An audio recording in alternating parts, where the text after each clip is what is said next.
साल था हजारों साल पहले का, जब इंसानी सभ्यता अपने शुरुआती दौर में थी और मिस्र के तपते रेगिस्तान में कुछ ऐसा बन रहा था जिसे देखकर आज भी दुनिया हैरान रह जाती है।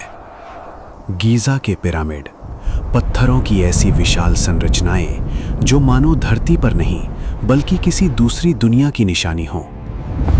उस समय मिस्र पर राज करता था फराओ खुफू, एक ऐसा शासक जिसे मौत से डर लगता था, लेकिन उससे भी ज्यादा उसे अमर होने की चाह थी। और इसी चाह ने जन्म दिया दुनिया की सबसे रहस्यमयी इमारत को। लेकिन सबसे बड़ा सवाल आज भी वही है, आखिर इन पिरामिड्स को बनाया कैसे गया? उस दौर में ना आधुनिक मशीनें थी, ना क्रेन, ना ट्रक, फिर भी 70 टन से भारी पत्थरों को रेगिस्तान के बीच लाकर इतनी सटीकता से जोड़ दिया गया कि आज के इंजीनियर भी हैरान रह जाते हैं। पिरामिड्स का हर कोना चारों दिशाओं से लगभग पूरी तरह मेल खाता है, जैसे किसी आधुनिक जीपीएस तकनीक से नापा गया हो। और फिर वैज्ञानिकों ने एक और चौंकाने वाली चीज देखी। पिरामिड्स की बनावट आसमान के ओरायन तारामंडल से मेल खाती थी, मानो किसी ने धरती पर आसमान का नक्शा उतार दिया हो। यहीं से शुरू हुई वो थ्योरी जिसने पूरी दुनिया को हिला दिया। क्या पिरामिड्स बनाने में एलियंस का हाथ था?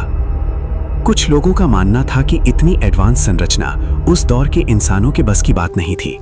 और फिर सामने आई मंदिरों की कुछ रहस्यमयी तस्वीरें, जिनमें बने चिन्ह आधुनिक हेलीकॉप्टर और मशीनों जैसे दिखाई देते थे। लेकिन कहानी का सबसे डरावना हिस्सा अभी बाकी था। जब खोजकर्ताओं ने पिरामिड्स के अंदर जाने की कोशिश की तो उन्हें महसूस हुआ एक अजीब सन्नाटा। सांसें भारी होने लगती थी और ऐसा लगता था जैसे कोई उन्हें देख रहा हो। कुछ लोगों ने दावा किया कि वहां अजीब ऊर्जा महसूस होती है, जबकि वैज्ञानिकों ने इन बातों को अंधविश्वास बताया। लेकिन सबसे बड़ा रहस्य आज भी अनसुलझा है। अगर ये सिर्फ कब्रें थीं, तो इनके अंदर इतने कम शव क्यों मिले? इतनी विशाल संरचनाएं, लेकिन अंदर वैसा कुछ नहीं जैसा एक शाही मकबरे में होना चाहिए था। कुछ लोग मानते हैं ये ऊर्जा केंद्र थे, कुछ कहते हैं ये आसमान से संपर्क करने के लिए बनाए गए थे, और कुछ का मानना है कि पिरामिड्स इंसानों के लिए नहीं बल्कि किसी और के लिए बनाए गए थे।